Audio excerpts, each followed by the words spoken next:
Čiuliai, labai neblogas X4 M40 2021 metų. Turi beveik 7-8 500 mylių.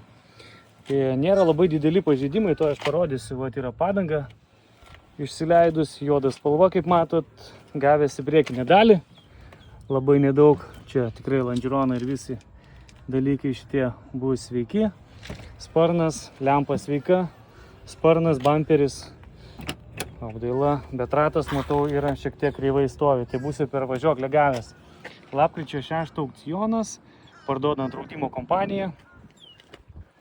Visas prajuodintas, va čia yra pabraižymai ant sparno, ant slenkščio, ant durų, bet čia pasidaro ant tų pačių durų, nereikės keisti. Ir čia prabrėžta visas šonas. Stogas yra viskas gerai.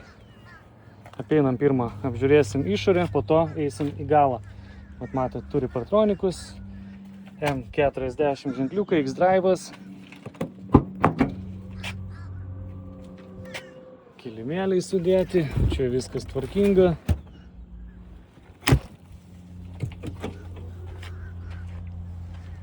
Šitą pusę praktiškai pabraižymų jokių neturi.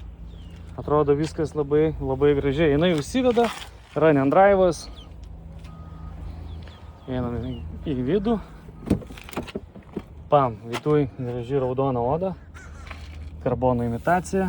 Panelė apsiūta oda visa. M40 ženkliukai. Tokia bordinė oda, net ne raudona jinai. Turi projekciją ant stiklo. Raudonės bėgių perjunginėtojai padaryti. Šildomas vairas. Šildomos sėdynės. Kaip visą laiką bardakas pas amerikonus. Tai čia nekreipkit dėmesio. Juodos lubos, liukas. Viskas čia tvarkoja. Pabandom užsivesti. Nėra rakto. Raktas turbūt bus ofise. Bet yra, jeigu į svetainę nueisite, bus užvesto video. Tai galėsite pasižiūrėti, kaip variklis dirba. Ir taip toliau. Visai neblogai atrodo, žinokit, kas ieško tokio, tikrai siūlyčiau kreipti dėmesį. Labai neblogai viskas pas jį yra.